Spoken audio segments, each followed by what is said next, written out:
حط شخص في بالك ويلا بينا كده نشوف نوايا حبيبك اتجاهك ليه المنفصلين. نوايا حبيبك اتجاهك ايه المنفصلين؟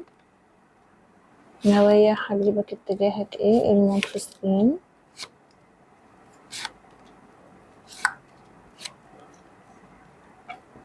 والله حبيبك شايف ان انت يعني عندك طاقة غضب منه، ممكن عايز تكلمه وتهزقه، او ممكن حبيبك نوايا اتجاهك ايه؟ هو شايف ان انت شريكه، عايز يشاركك في الحياة، يبقى في حتى أمور عملية ما بينكم، شغل، بيزنس، أي حاجة تربطه بيك.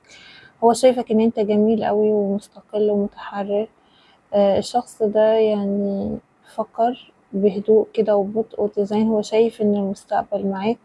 نوايا اتجاهك ايه؟ هو شايف إن أنت دلوقتي جديد وعدى وقت كتير على انفصالكم، فالشخص ده عمال يراقبك من بعيد، شايفاه هيتحرك وهياخد خطوة.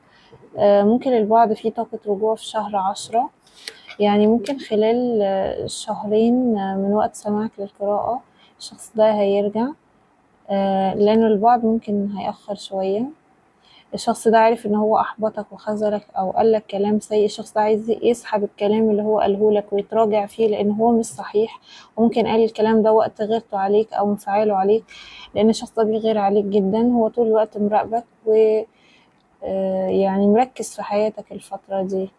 انت مركز على حياتك وهو مركز فيك وفي حياتك يعني. الشخص ده يعني عايز يعمل خطوة إيجابية تنقل العلاقة دي لقدام. هو ممكن بس يكون شخص بطيء شوية وبارد لكنه بيحبك. متنساش تحط لايك وتكتب في الكومنتات أنوي أن أستقبل الطاقة.